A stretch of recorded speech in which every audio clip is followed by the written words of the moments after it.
Bonjour à tous. Aujourd'hui, on va parler d'un sujet polémique, mais qui vous intéresse très certainement. Ce sont les reports.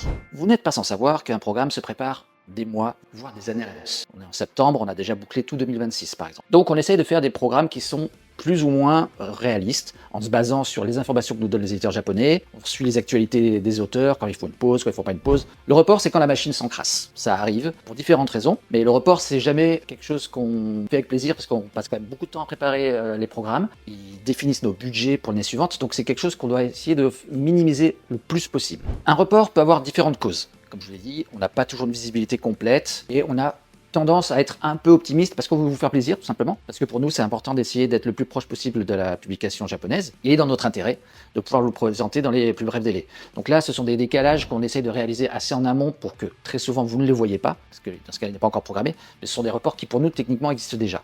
Ensuite il y a les reports qui sont davantage dus à des raisons techniques. Par exemple, des difficultés à imprimer sans moirage certains titres. Ça nous est arrivé dernièrement, pour le citer, le C'était nous. Tout était prêt, malheureusement, au moment de l'impression.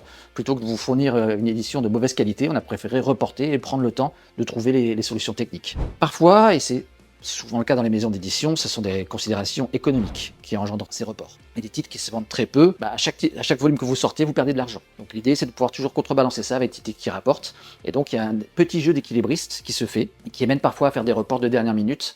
Néanmoins, généralement, ce ne sont pas vraiment des reports, c'est ce que vous pouvez pour certains considérer comme un rythme de parution très lent. Ensuite, il y a parfois aussi des considérations humaines. Il y a des gens qui tombent malades, on a des problèmes pour pouvoir faire une relecture professionnelle et complète. Les reports, parfois, arrivent sur des choses très particulières. Je vais vous donner un exemple, c'est assez ancien, mais à l'époque, on était vraiment surpris. C'est au moment de la livraison, c'est-à-dire que tout était imprimé, les camions partaient de l'imprimeur pour être livrés chez notre distributeur, et le camion a pris feu sur une aire d'autoroute. Pour la petite anecdote, c'était des Rosenmaiden qui ont cramé sur une aire d'autoroute, et évidemment ça ne pouvait pas être réimprimé dans les temps. Ça arrive, mais notre but en tant qu'éditeur, c'est de faire en sorte qu'il soit le plus rare possible.